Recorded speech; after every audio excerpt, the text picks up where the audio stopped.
And it's really been a decade of short phrases from individual nations, international organizations, that almost sound like slogans. Education for all, education above all, no child left behind.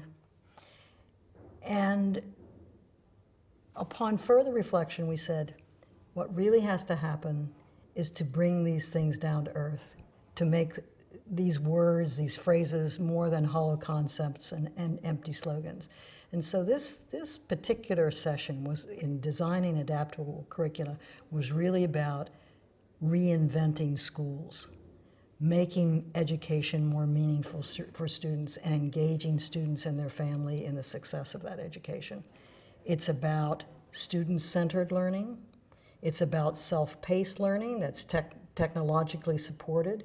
It's about active learning environments instead of students sitting in their chairs, obediently listening to the lecture. It's about engaging them and engaging them in real-world situations to build a knowledge base, to use the community, to use the field as a place for students to be engaged in understanding, whether it's concepts of physics or mathematics or it's about human relations, that these things can be brought into the classroom in a very real way.